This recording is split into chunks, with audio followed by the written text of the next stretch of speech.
앞에 예제 3에서 우리가 그린 시오렘을 토대로 해서 이 다이버전스 시오렘들을 유도했죠.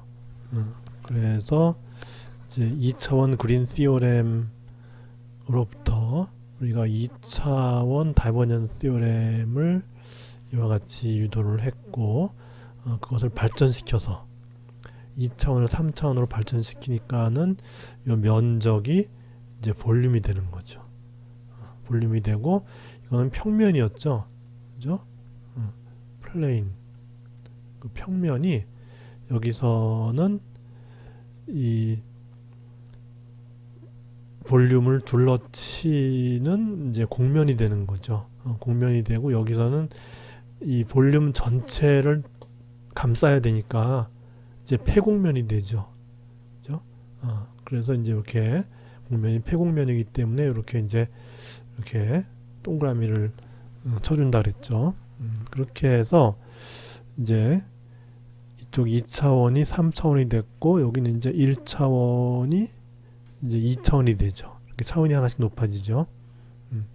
그렇게 해서 여기서 이제 알아보고자 하는 거는 요 3차원 다이버전스 시오렘을 우리가 물리적인 개를 하나 예를 들어서 이 다이버전스 시오렘이 의미하는 바가 무엇인지를 이제 알아보고자 하는 거죠. 그래서 우리가 이제 다이버전스 하면은 이 사전이 어떻게 돼 있죠? 이제 퍼져 나가는 거죠. 그죠? 뭐 예를 들어 우리가 전기장 하면은 이제 여기 전하 Q가 있으면 전기장 벡터가 이렇게 사방으로 이렇게 나가는 걸로 이렇게 표시를 하잖아요. 그죠? 전기장 벡터가 이렇게 퍼져 나간다. 그런 걸 갖다 이제 다이버지 한다 그러죠. 바깥으로 퍼져 나가는 그런 의미예요. 그렇게 되면은 이제 우리가 어떤 벡터의 다이버전스를 취하면은 뭔가 어떤 물리량이 바깥으로 빠져나가는 어떤 그런 의미를 나타내게 되죠. 그리고 우리가 이제 V 벡터가 이제 Vx, Vy, Vz라고 하는 세 개의 성분을 가지고 있을 때 각각 x, y, z 방향으로 다이버전스를 취하면 우리는 이제 이와 같은 스칼라량이 되는 거를 알고 있죠. 그래서 이제 이 섹션에서 예를 든 거는 요 V 벡터가 어떤 게 있을 수 있냐 하면은 거기 그 314쪽에 있죠. 뭐 어떤 유체의 흐름 같은 거, 뭐 가스, 뭐 히트, 그다음에 일렉트리시티, 뭐 이런 것도 있죠. 그리고 뭐 파티클의 흐름도 이제 되는 거죠. 그렇게 해서 우리가 물이 흐른다 할 때 하나의 파티클 이렇게 따지기는 좀 그렇죠. 그래서 뭉뚱그려서 따져야 되잖아요. 덩어리 이렇게 해서 이제 그런 어떤 것들의 뭐 흐름을 기술할 수도 있고, 아니면 이제 파티클들이 흐르는데 개개 파티클의 행동은 알 수 없지만 그것도 마찬가지로 덩어리 지어서 움직이면 그것도 일종의 유체라고 볼 수 있죠. 유체라고 하는 거는 흐른다 그러는 거니까. 그래서 파티클들이 동시에 다발적으로 이렇게 흘러갈 때 그것도 하나의 그 덩어리가 이제 흘러가는 어떤 그런 거니까 우리가 얘기하는 유체. 유체하면 어떤 게 생각나나요? 보통 물 같은 거 생각하잖아요. 이제 그렇게 생각하면 돼요. 그래서 그런 것들의 어떤 흐름을 생각하게 되는데, 그래서 이 V 벡터라고 하는 거는 로우 벡터 곱하기 V 벡터 이렇게 하는 거예요. 그래서 이게 그러면 파티클이 하나하나가 다 흐른다 그러면 어떻게 되죠? 그럼 이거 하나하나에 이거 다 기술해야 되잖아요. 이게 일로 가고 이게 일로 가고 뭐 다른 것도 절로 가고 이렇게 되면 하나하나 하기에는 좀 그렇죠. 그렇지만 이것들이 덩어리가 지어서 이렇게 하나의 덩어리를 지어서 덩어리가 이렇게 이동한다 이렇게 보는 거죠. 그래서 이 덩어리가 이동하는 속도가 V이고, 이 덩어리가 가지고 있는 질량의 밀도 또는 뭐 전하, 이 덩어리가 전하를 가지고 있다면 전하의 밀도 이런 거 갖다 이제 로우라고 하는 거예요. 그러니까 단위 부피당 매스가 얼마나 큰지 또는 단위 부피당 전하량이 얼마인지 뭐 그런 거를 표현한 거예요. 그래서 우리가 이제 요 V 벡터를 갖다가 밀도 곱하기 속도 이렇게 놨을 때 이제 이 다이버전스 디어렘의 이 유체 역학적인 그런 의미를 이해할 수가 있게 되는 거죠. 그래서 이거를 우리가 물리적인 차원으로 보면 어떻게 되죠? 밀도하면 뭐 예를 들어 질량 같은 경우는 질량 나누기 부피죠. 그러면 이제 V를 곱하니까 질량에다가 속도 곱하면 어떻게 되죠? 운동량이죠. 그러니까 이거의 차원은 운동량 나누기 부피 이렇게 되는 거죠. 그런 차원을 가졌다. 그렇게 생각을 하면 되는 것이고, 그럴 때 요 로우 V라고 하는 거를 로우 V라고 하는 그런 이제 운동량 밀도라고 볼 수 있죠. 운동량 나누기 부피니까. 그럼 운동량 밀도의 다이버전스를 취한다는 얘기는 어떤 주어진 최적으로부터 그 물질이 얼만큼 빠져나가느냐 하는 거예요. 그 바깥으로 빠져나가는 물질의 양을 나타낸다는 거죠. V가 요와 같은 경우에 그 V의 다이버전스를 취하면은 어떤 주어진 이제 볼륨이 있는데 그 볼륨으로부터 얼마만큼의 이 물질이라 하면 이제 질량이나 뭐 전하 뭐 이런 거를 얘기하면 되죠. 그것이 바깥으로 흘러나가느냐 이제 하는 거를 의미한다는 거죠. 그렇게 해서 이제 그런 흐름을 얘기할 때 우리는 거기 그림 10.1처럼 어떤 관을 통과해서 흘러가는 뭐 유체 뭐 이런 거를 많이 예를 들잖아요. 그래서 거기 이제 뭐 이렇게 관이 있고 여기 뭐 단면적 이렇게 해서 여기 이제 여기 A 프라임이 있죠. 그죠? 그림 10.1에 그리고 이제 쭉 더 가서 근데 여긴 다 똑같은데 이제 단면적을 갖다 이렇게 좀 옆으로 비스듬하게 이렇게 놓은 거죠. 이렇게 되죠. 그렇게 해서 우리가 이제 흐름을 얘기할 때 뭘 나타내냐 하면은 이제 속도 곱하기 시간 하면은 얼만큼 이동했냐 하는 거잖아요. 예를 들어 여기에 어떤 덩어리가 있었는데 덩어리의 속도 곱하기 시간 하면은 단위 시간 요 시간 t 동안에 이 덩어리가 여기서부터 여기까지 온 거잖아요. 그죠? 그렇게 되면은 결국 이제 이제 여기 있는 것이 이렇게 앞에 오고 그 다음에 뒤에 있는 건 약간 뒤로 가겠죠. 그래서 결국은 속도 곱하기 시간 한 다음에 이제 단면적을 곱하고 거기다가 이제 밀도를 곱해 준 거예요. 그래서 지금 이제 속도 곱하기 시간 하면 거기 그림에 있는 것처럼 여기 있는 덩어리가 여기까지 이동했으니까 결국 이제 전체 이동한 이제 물질의 양이 되겠죠. 이렇게. 그죠? 속도 곱하기 시간 한 다음에 거기다가 이제 단면적을 이제 곱해주고 거기다 밀도를 곱해주면은 결국은 요 시간 t 동안에 요 단면적을 통과한 물질의 양이 되는 거죠. 그죠? 여기 맨 뒤에 있는 거는 요까지 왔을 것이고 요 앞에 있는 건 어떻게 되죠? 맨 뒤에 있는 게 이만큼 진행했으니까 요 앞에 있는 거는 이만큼 진행하겠죠. 그래서 단면적을 통과하죠. 그죠? 그렇게 해서 여기 이제 요렇게 우리가 이제 양을 갖다 하나 구성했다 그러면 요 양은 결국은 단위씩 이제 주어진 시간 t 동안에 요 단면적을 통과한 이제 물질의 양이 되는 거죠. 그죠? 그래서 이제 이것도 마찬가지로 차원을 볼 것 같으면은 보세요. 속도라고 하는 것이 길이 나누기 시간이잖아요. 그죠? 길이 나누기 시간에다가 시간을 곱하니까 이제 길이가 돼요. 길이 곱하기 단면적 하면 뭐죠? 이제 부피가 되죠. 그죠? 부피 곱하기 밀도. 밀도는 질량 나누기 부피니까 이제 부피 없어지니까 질량이 남잖아요. 그죠? 그래서 시간 t 동안에 요 단면적 A'을 통과한 물질의 질량이 얼마냐? 이게 되는 거죠. 이만큼이 되는 거죠. 그만큼이 됐는데 여기 이제 A라고 하는 거는 비스듬하게 된 거예요. 비스듬하게 됐어요.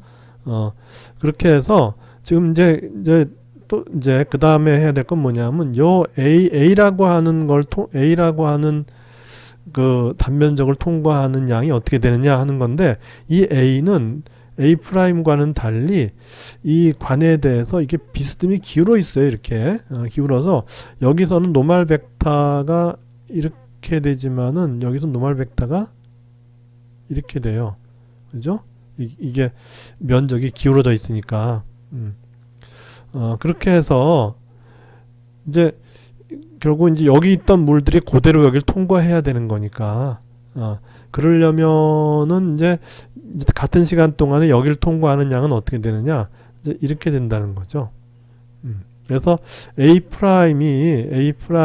요 A의 코사인 세타, 즉 이제 요 노멀 방향, 노멀 방향과 이 물이 흐르는 속도 벡터는 이렇게 이제 같죠. 그래서 이 속도 벡터의 방향과 속도 벡터의 방향이 바로 V 벡터의 방향이니까, 그래서 이 라지 V 벡터, 즉 로우 곱하기 속도 벡터한 거, 요 벡터의 방향과 저기 요 기울어진 면의 노멀 벡터의 방향 사이에 이제 스칼라 곱을 해주는, 이제 요 각도가 이렇게 생겼으니까 요 각도를 갖다 이제 세타라 그러면은 스칼라 곱을 해준 양이 바로 이제 흘러간 양이 되는 것이고, 그 흘러간 양은 요쪽에서 또 흘러온 양하고 똑같아야죠.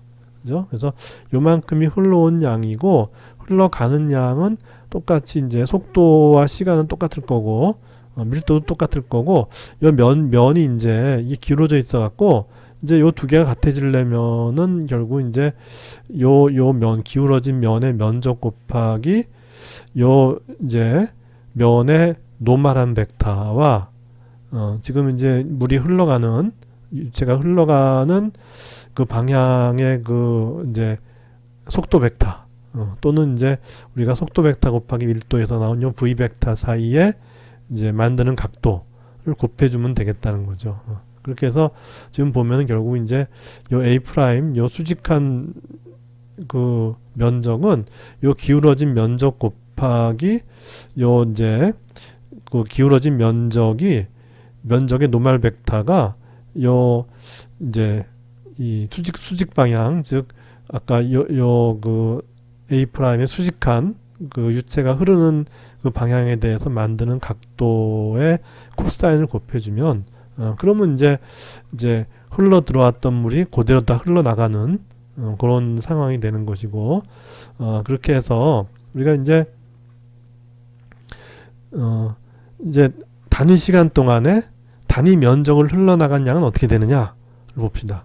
단위 시간 동안에 하면 이제 시간으로 나눠주면 되죠. 그죠? 단위 시간이니까 단위 시간 동안에 단위 면적을 흘러나간 거 어떻게 되느냐. 그러면 이제 단위 시간이, 그러니까 t를 갖다 빼주고, 그 다음에 단위 면적이니까 어떻게 돼요? 요 a를 또 빼줘야죠. 그죠? 그러니까 지금 뭐냐 하면은 이 단위 면적을 이 단위 시간 동안에 흘러나간 양이니까, 그러니까 이제 요 양을 갖다가 시간으로 나눠주고, 그리고 면적으로 나눠줘야죠. 그죠? 그렇게 되면 이제 남는 건 뭐냐 하면은 V 곱하기 이제 T와 A가 사라지니까 로우 곱하기 코사인 세타 이렇게 돼요. 그리고 V 곱하기 로우라고 하는 거는 바로 V가 되죠. 그죠? V의 크기는 속도의 크기 곱하기 로우 이렇게 되는 거니까.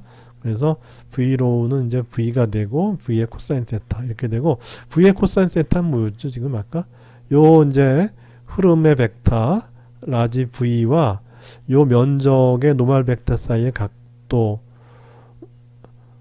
있어서, 그렇게 해서 V 코사인 세타 하면은 바로 이제 요 V 벡터의 요 노멀 벡터 방향으로의 이제 크기가 되는 거죠. 그죠? 그래서 V 코사인 세타라고 하는 거는 바로 이제 요 흐름과 관계되는 라지 V 벡터와 요 면의 그 노멀한 벡터 사이에 그 스칼라 곱이 되죠. 이렇게. 그죠? 이제 그렇게 되는 거예요. 그래서 결국은 이제 여기 요 요 면적에서 요 면적이 이제 A인데 그 중에서 단위 면적, 그 중에서 이제 크기가 1인 면적소가 있을 때 그 면적소를 통과하는 흐름의 양은 어떻게 되느냐? V 다트 요 면에 대해서 노멀 벡터 해주면 된다는 거죠.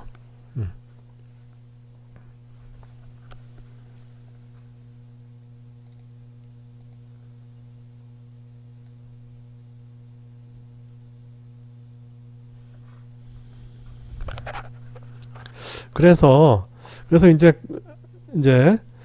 그 이제 흐름의 양을 알았으니까 얼마만큼은 이제 질량이 흘러나가느냐, 이제 그 물의 질량이 얼마만큼 빠져나가느냐 하는 걸 알았으니까 이제 그림 10.2에서 그림 10.2가 그 밑에 있죠. 그 밑에 이제 육면체의 상자가 있는데 거기에서 이제 이 그 면이 이제 왼쪽에 있는 면이 면 1이죠.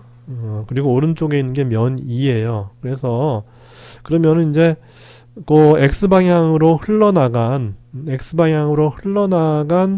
그 양이 도대체 어떻게 되느냐 하는 거는 결국은 그 오른쪽에 있는 면 2에서 흘러나간 거 빼기 면 1을 통해서 흘러 들어온 거 이렇게 해주면은 결국 이제 면 2를 통해서 흘러나간 양이 되는 거죠. 그죠? 그렇게 해서 요 빼기라고 하는 거는 방향이 면 1에 대해서는 흘러 들어온 거니까 이제 빼기가 되죠. 그죠? 면 1에서는 흘러나간 게 아니라 흘러 들어온 게 되는 거니까 그러니까 이건 이제 마이너스가 되고 면 2를 통해서 나가니까 나가는 걸 플러스로 잡으면은 일쪽으로 흘러 들어온 거는 마이너스가 되죠. 그렇게 해서 이제 고양을 계산해 주면은 바로 이제 X방향으로 흘러나간 물의 질량이 나오는 거죠. 그렇게 해서 그거는 어떻게 되냐 하면은 이제 요 양이 그것이 굉장히 작아요, 지금. 지금 요 육면체 박스가 굉장히 작아요, 요게. 육면체가 이게 크게 그렸지만은 여기서 여기가 이제 요쪽이 이제 면 1이잖아요. 1로 흘러 들어와서 2로 나가는데 요 사이의 거리는 dx로 굉장히 짧아요. 그러면 이제 그걸 어떻게 계산하느냐? 그 두 개의 차이는 바로 요 v 함수가 x 방향으로 얼마나 변화하느냐. 그러니까 요 변화율의 차이인 거죠. 여기서의 그 x 함수의 변화량과 여기서의 그 vx 함수의 변화량의 차이인 거죠. 그렇게 해서 결국은 이제 요 값은 어떻게 되냐 하면은 요 dx가 매우 작기 때문에 물론 dy dg도 물론 작죠. 그래서 그 이제 이 나가는 양에서 흘러 들어온 걸 뺀 그 어떤 그 알짜 흐름의 양은 어떻게 되냐 하면은 요 vx를 갖다가 x에 대해서 편미분 한 다음에 요 dx를 곱해주면 된다는 거죠. 그렇게 되면은 이제 요 x가 여기서부터 요 사이에 얼만큼 변했냐 하는 거죠. 그래서 여기보다 여기가 더 커졌으면은 어떻게 되죠? 흘러나가는 양이 많다는 거죠. 그렇게 되는 거죠. 그래서 그것의 표현은 이렇게 해주면 되죠. v가 결국은 이제 요 차이는 결국 같은 위치니까 결국 이제 이게 짧으니까 같은 위치라고 볼 수 있고 이제 대표되는 x라는 위치가 있겠죠. 그 위치에 대한 그 변화량, 그 vx의 변화량 곱하기 이제 dx 해주면은 바로 이제 여기서 들어온 양과 나간 양의 이 차이를 준다 이거죠. x 방향으로의 차이를 준다 이거죠. 그래서 여기 이제 dy dg가 있었고 이렇게. 그렇게 되면 이제 그러면 yg 쪽은 어떻게 되느냐 똑같죠. y 방향으로의 요렇게 해주고 이제 y 방향으로 이제 dx dg 하면 되고 g 방향으로는 또 이제 요렇게 해준 다음에 dx dy 이렇게 해주면 되죠. 그렇게 해서 요 볼륨으로부터 흘러나간 그래서 요 볼륨 요게 이제 요 볼륨이 바로 이제 dx dy dg가 되잖아요. 그래서 이제 x 방향으로 들어온 양에 대한 나간 양의 차이 y 방향으로 마찬가지로 들어온 양에 대한 나간 양의 차이, z 방향으로도 마찬가지. 그렇게 해서 다 더해주면은 그럼 뭐냐 하면 요 볼륨으로부터 얼마만큼의 뭐 물이라든지 어떤 물체, 이제 흐르는 물체가 있을 때 그 물체의 이제 흐름의 양이 되는 거죠. 얼마만큼 단위 시간 동안에 흘러나가느냐 하는 게 되는 거예요. 그죠? 요 세 개를 다 더하는 거예요. 이제 요걸 다 더해주면은 결국은 이제 요 최적소에서부터 얼마만큼의 그 이제 물질의 양이 바깥으로 빠져나갔냐 하는 그 이제 그 단위 시간으로 이제 시간을 이제 단위 시간으로 했으니까 위에서 그래서 이제 단위 시간 동안에 얼마만큼 이제 물질이 빠져나갔냐 하는 그 빠져나간 비율을 나타내 주는 것이 바로 이게 되는 것이고, 이거는 요것이 바로 다이버전스 V니까 이렇게 된다는 거예요.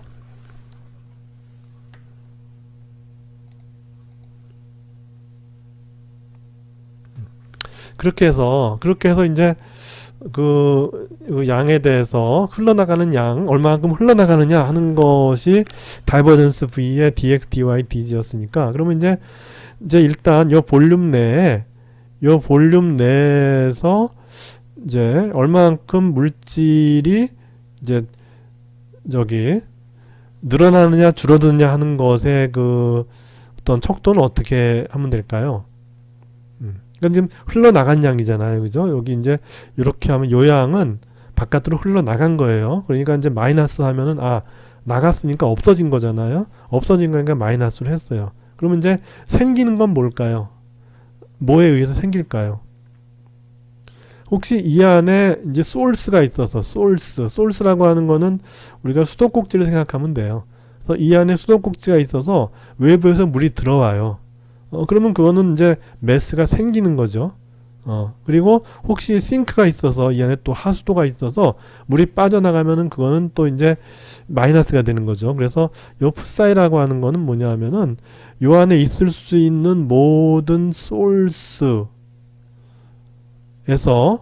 마찬가지로 이 안에 존재할 수 있는 모든 싱크를 갖다가 빼준, 왜냐하면 소스는 더해주는 거고 싱크는 빼주는 거니까 이제 더하기 빼기 해갖고 나가는 거는 이제 저기 빼줘서 없애줘야지만이 실제로 남아있는 양이 되겠죠.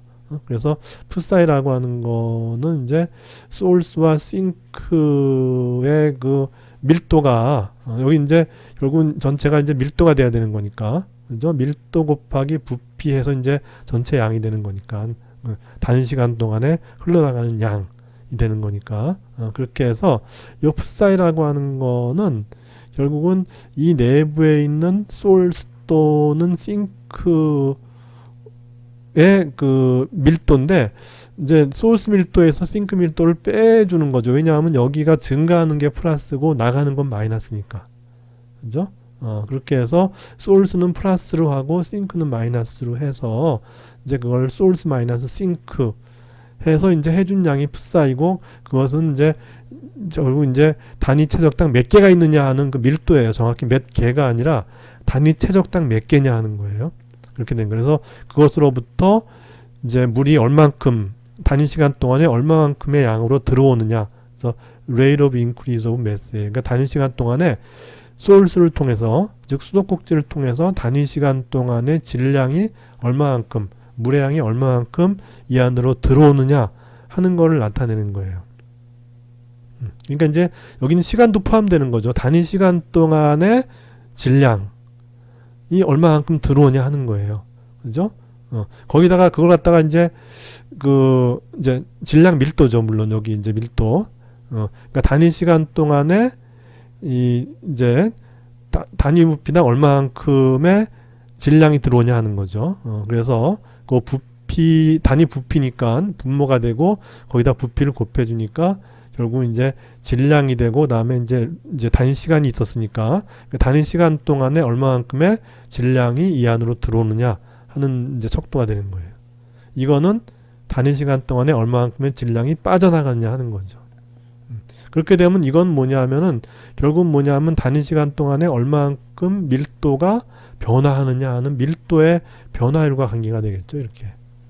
그죠? 또 밀도하면 뭐죠? 밀도하면은 질량 나누기 부피인데 이제 분모에 있는 부피가 요 부피로 상쇄가 되니까 이제 질량이 되고 질량 나누기 시간이니까 단위 시간 동안에 얼마만큼의 질량이 이 내부에서 늘어나냐 하는 것에 의미가 되는 것이고 그거는 여기에 소urce 또는 sink가 있어서 얼마만큼의 질량이 단위 시간 동안에 들어오느냐 하는 건 마이너스 바깥으로 다이버전트하게 빠져나가는 다이버전트 V에 의해서 빠져나가는 양을 빼주면은 그러면 요 부피 내에서 이제 우리가 질량이 얼마만큼 증가하느냐 다시 말해서 요 부피가 가지는 그 질량이 시간에 따라서 얼마만큼 늘어나느냐 하는 그 시간에 따르는 비율을 결정해 주는 거죠. 이게 그래서 그거는 들어오는 거 빼기 나가는 거 이렇게 됐다 이거죠. 그렇게 해서 여기서 이제 다 요 부피를 다 빼주면은 이제 상쇄시켜 주면은 이렇게 되죠. 이렇게 해서 이걸 정리하면은 이렇게 되는데 그래서 이렇게 쓰기보다는 이렇게 쓰기도 하고 뭐 이렇게 쓰기도 하죠. 그래서 근데 만약에 여기에 요 부피 내에 소urce나 sink가 없다. 그러면 뭐죠? 풋사인은 0이 되는 거죠. 그렇게 되면 이제 다이버전스 B 플러스 라운드 로우 라운드 T는 0 해서 요걸 갖다 우리는 이제 특별히 연속 방정식이다 그렇게 얘기하죠. 유체에서 많이 쓰여지는 연속 방정식이다. 유체의 흐름을 이제 표현해 주는 거죠. 그래서 이제 흘러가는 거니까 그 중간에 이제 소urce와 sink는 없는 거죠. 그냥 우리 수도관을 타고서 그냥 흘러가 버리는 거니까 거기에 이제 소urce나 sink는 없는 거죠.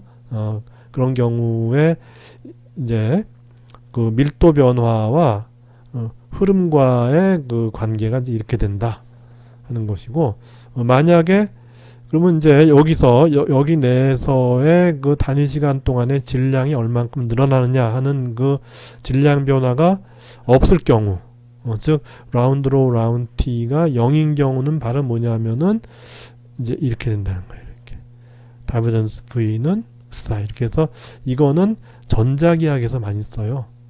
전자기학에서 요거는 유체역학에서 많이 쓰는 거고 다시 말해서 소urce나 sink가 없을 경우는 유체역학에서 많이 쓰는 거고 라운드 로우 라운드 T가 0 즉 요 볼륨 내에 어떤 그 매스의 어떤 증가 같은 것이 이제 없는 이제 그런 상황은 바로 이제 이렇게 돼서 우리가 전자기학에서는 뭐 어떤 흐름이 있는 건 아니잖아요. 사실은.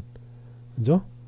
전기장이 이렇게 막 뻗어나간다고 하지만은 그걸 갖다 흐름이라고 얘기하진 않죠. 그래서 이렇게 되면은 이건 우리 전자기학에서 우리가 이제 가우스 법칙 뭐 그런 거 기초물리에서 배운 적 있죠. 이제 그런 것과 관련되는 이제 그런 양이 된다는 거예요.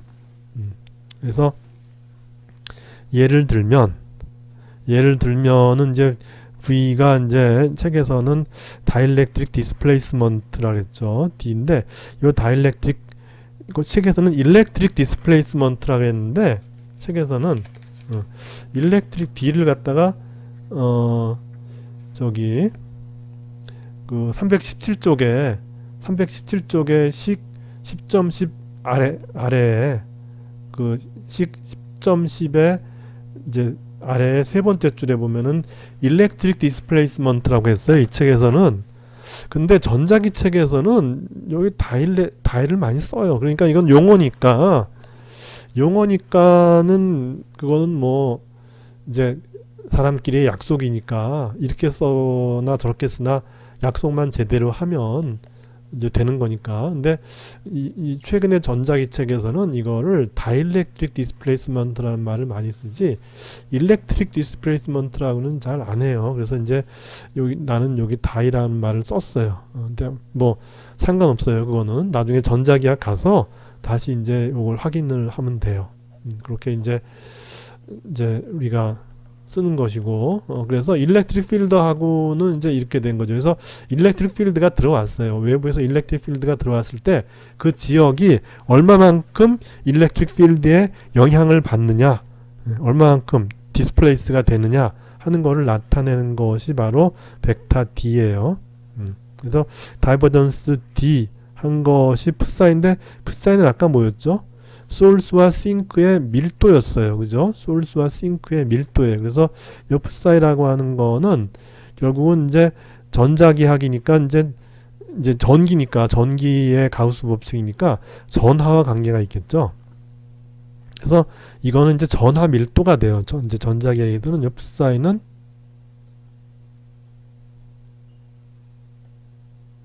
전하 밀도가 되고, 이 전하 밀도는 예를 들어 그 전하가 플러스 전하면은 플러스 값을 갖고 마이너스 전하면은 마이너스 값을 가져요.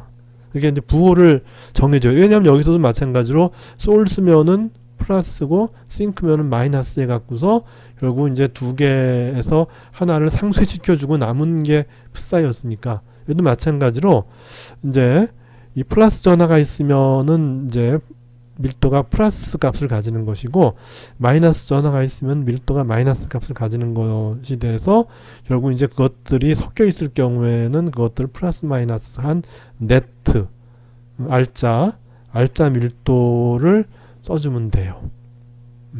이제 이렇게 되는 거예요. 다이버전스 D는 풋사이. 그래서 실제로 우리가 전자기학에서는 다이버전스 D가 전하 밀도니까, 전하 밀도도 이제 전자기학 책에서는 로우로 표현을 많이 하죠. 근데 여긴 로우를 써먹었기 때문에 이렇게 이제 여기서의 그 이제 물질의 밀도로 써먹었기 때문에 여기서는 이제 풋사이로 이 책에서는 썼는데, 이 전자기 책에서는 이런 이제 그 흐름이 없잖아요. 이게 없으니까는 이제 로우를 쓸 일이 없으니까는 이 풋사이 대신에 전하 밀도다 해서 이제 전하 밀도를 보통 로우로 많이 쓰잖아요. 그렇게 이제 쓰게 된다 하는 거고, 그래서 전기장이 들어왔을 때 얼마만큼 그 지역이 전기장 영향을 받느냐 하는 거는 그 지역이 갖고 있는 전기 감수율에 관계하는 거죠. 얼마만큼 감수한다는 건 이제 그거에 대해서 얼마만큼 변화하느냐, 그걸 얼마만큼 받아들이느냐, 이제 그런 거죠. 그래서 그러니까 일렉트릭 퍼미티비티 또는 뭐 다이렉트릭 콘스탄트 이렇게도 써요. 그래서 이제 그걸 갖다가 이제 우리는 감수율 뭐 이렇게 쓰기도 하죠. 그래서 얼마만큼 외부 전기장에 대해서 내가 거기에 이제 그 전기장을 이제 받아들이느냐 하는 이제 그런 이제 의미를 가지는 거죠. 그래서 엡실론이 커지면은 그만큼 이제 잘 받아들이는 거고, 엡실론이 작으면 덜 받아들이는 거고, 이제 그런 의미로 이제 표현을 하게 되는 거죠. 이 자기의 경우도 마찬가지. 여기 자기 안 나왔지만은 이 자기의 경우도 마찬가지로, 이 자기장의 경우도 이제 우리가 이제 뭐 우리 기초물리 지식은 다 있잖아요. 그래서 이제 자기장도 마찬가지로 어떤 지역의 자기장은 그 지역에 가해지는 외부 자기장에 대해서 얼마만큼 감수하느냐에 따라서 그 지역의 자기장이 결정된다는 거예요. 그러니까 어떤 지역이 있는데 그 지역의 이 자기장은 외부에서 가해지는 자기장에 대해서 그 지역에 있는 물질들이 얼마만큼 감수를 하느냐에 의해서 그 지역의 자기장이 결정된다는 거죠. 그래서 마찬가지로 이제 우리가 전기에 대해서, 전기장에 대해서 얼마만큼 감수하느냐 하는 이런 관계식처럼 자기장도 외부 자기장에 대해서 그 지역이 얼마만큼 감수하느냐 하는 그런 그 식으로 표현이 돼서 그 표현의 형태는 똑같죠. 그렇게 돼서 뮤는 이제 자기 감수율이에요. 하여튼 원어로는 매그네틱 퍼미어빌리티라 그러고, 우리말로 쓸 때는 자기 감수율 뭐 이렇게 쓰는 거고, 이 용어는 이 저기 몇 가지 표현이 있어요. 뭐 유니크하게 한 가지로만 쓰지 않고 몇 가지 그 표현을 쓰니까 그건 그때그때 뭐 번역된 거라든지 그런 거를 참고하면 되고, 하여튼 근데 전기의 경우는 퍼미티비티라고 하고 이 자기의 경우는 퍼미어빌리티에서 둘 다 보면 이제 그거죠. 영어로 보면은 이제 퍼밋이란 말이 있죠. 퍼밋이 뭐죠? 이제 허용한다 그런 거죠. 그래서 얼마만큼 허용하느냐 이제 그런 의미를 가지는 거예요, 둘 다. 근데 용어가 달라요. 하지만 우리가 번역할 때는 같은 의미이기 때문에 뭐 감수율 뭐 그렇게 번역을 해주면 되고, 그래서 자기도 같이 쓰여지는데, 근데 전기의 경우는 이제 다이버전스 D 한 것이 이제 어떤 그 이제 값을 가지는데 자기의 경우는 항상 0이에요. 왜냐하면 자기의 경우는 우리가 이 n극과 x극이 항상 같이 존재해요. 이게 자를 수가 없어요. 이게 딱 잘라서 n만 따로 s만 따로 이렇게는 지금까지 안 되는 걸로 알고 있죠. 그래서 자를 수가 없기 때문에 결국 이제 플러스가 있으면 마이너스도 똑같이 존재하기 때문에 플러스 마이너스에서 0이 돼 버리는 거예요. 자기의 경우는 그렇게 돼요.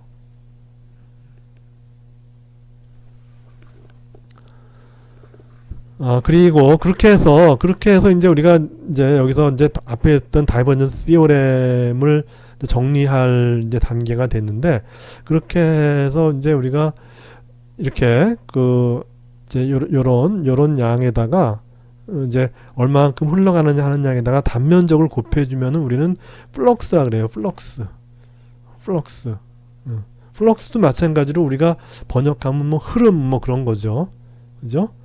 그렇게 해서 요 V 벡터, 아까 로우 V로 이제 표현되는 요 V 벡터에다가 단면적을 곱해주면 우리는 이제 플럭스라 그러는데, 이 이제 요 플럭스가 어떻게 되냐 하면은 바로 여기, 그러니까 결국 이제 이 플럭스라고 하는 건 뭐, 이 다이버전트 B가 뭐였죠?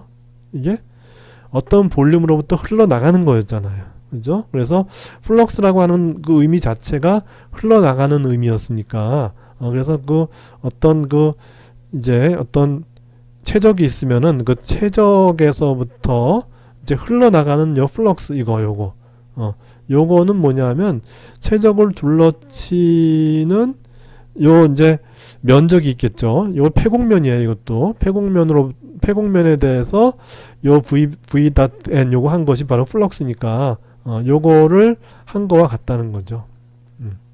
그러니까 우리가 아까 다이버전스 V에다가 최적을 한 거, 요 d타우는 아까 dx, dy, dg였죠. 그 한 거는 바로 그 어떤 최적으로부터 흘러나가는 이제 매스의 양이었다 그러면은, 단위 시간 동안에 이제 흘러나가는 매스의 양이었다 그러면은 이제 그거는 이제 이런 형태로 이렇게 이제 플럭스로서 표현해 줄 수가 있는 거예요. 그래서 이제 보면 이제 다이버전스 V에 여기 이제 요 최적이 이제 d타우예요. 요 최적이 d타우일 때 요 d타우를 통해서 바깥으로 흘러나가는 다이버전스 V 곱하기 d타우라고 하는 거는 요 d타우를 감싸는 요 표면이 있겠죠. 폐곡면이 있겠죠. 폐곡면 이제 여기 뭐 시그마든지 뭐 d 시그마든지 뭐 이게 저 폐곡면 d 시그마에 대해서 바로 요 플럭스를 곱해줘서 이제 요 면에 대해서 이제 플럭스 곱하기 면적해서 그 이제 다 더해준 그 각 면적에 대해서 이제 다 더해준, 여기는 면적도 이렇게 잘라야 되겠죠. 이렇게 잘라서 하면 이제 각각의 면적소에 대해서 다 더해주면 되죠. 폐곡면에 대해서 다 더해준 그것과 같다는 거예요. 그렇게 되면 이제 요것도 잘랐지만 요것도 이제 작은 면적이라 그랬죠. 그러면 이제 예를 들어 요 최적이 d타우였는데 이제 최적을 크게 해서 타우가 된다고 봅시다. 이게 최적이 커요. 그래서 이제 d타우를 다 더해서 타우가 됐어요. 그래서 작은 요 전체 최적 중에 아주 작은 d타우에 대해서 요게 성립한 거잖아요, 지금. 그죠? 그러면 이제 d타우에 대해서 다 더하면 어떻게 돼요? 다 더해서 타우가 되면 그러면 이제 이렇게 적분해 주면 되죠. 그죠? 요 D 타우에 대해서 이렇게 계산한 걸 갖다가 전체 최적에 대해서 다 더해 준다 하는 것이 이 의미잖아요. 그죠? 그렇게 해서 이제 전체 타우에 대해서 다 이제 더해 준다는 얘기는 뭐냐 하면은, 그러면 요 안에 있는 또 마찬가지로 이렇게 또 다 쪼개 갖고서 요 이제 D 시그마에 대해서 다 이제 이렇게 이제 플럭스를 다 계산해 줘야 되잖아요. 그런데 그렇게 다 해주면은 우리가 앞에서 우리가 그림 9.2에서 뭘 했죠? 그림 9.2에서 해주다 보면 이렇게 이제 우리가 앞에서 할 때 이렇게 인접하는 부분끼리는 서로 상쇄가 됐죠. 그죠? 앞에서 우리 그림 9.2에서 그 경로를 택할 때 경로의 방향이 인접하는 데서는 서로 반대가 돼서 이제 서로 이제 상쇄가 되는데, 여기서는 어떻게 되냐면은 D 시그마가 예를 들어 여기 인접한 부분에서는 여기서는 D 시그마가 이렇게 된, 이제 여기 그 노멀 벡터가 이렇게 되는데 이쪽에서는 또 이렇게 서로 반대가 되잖아요. 그렇게 해서 요 내부에서 이렇게 인접하는 것끼리 서로 상쇄가 되기 때문에 나중에 결국 남는 거는 결국 이제 바깥쪽에 요것만 남아요. 바깥쪽 전체 표면, 전체 이제 전체 최적을 둘러치는 바깥쪽 폐곡면만 남는 거예요. 그러니까 그 상쇄의 의미는 우리가 이제 그림 9.2에 했던 것처럼 거기서는 이제 방향이 달라서 상쇄가 됐는데, 여기서는 노멀 벡터가 서로 반대가 되니까는 서로 상쇄가 돼 버리는 거예요. 인접하는 요거 이제 그 표면 중에서 서로 이제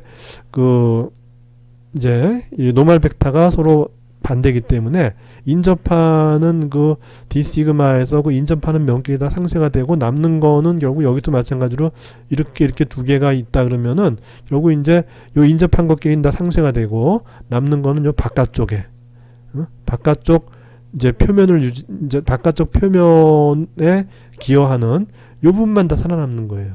그래서 다 더하면은 이게 전체 볼륨을 둘러치는 전체의 폐곡면이 되는 거죠. 그죠? 그러니까 볼륨 타우를 둘러치는 전체의 폐곡면이 되는 거예요. 그래서 폐곡면이니까는 여기 동그라미를 쳤죠. 그래서 그 폐곡면에 대해서 V.n의 D 시그마 한 거와 같다. 그래서 앞에서 했던 이 다이버전스 티오렘을 우리가 이 물리적으로 이 흘러가는 그런 그 물체가 있는 그런 개에 비유해서 우리가 이제 다이버전스 티오렘의 그 의미를 이제 알아본 거죠. 그래서 하여튼 이게 바깥쪽으로 빠져나가는 양이라는 거. 그래서 그 바깥쪽으로 빠져나가는 양은 바로 표면을 통해서 V 벡터의 그 표면을 노멀하는 방향에 대한 이제 플럭스와 같다 하는 그런 의미가 된다는 것이죠.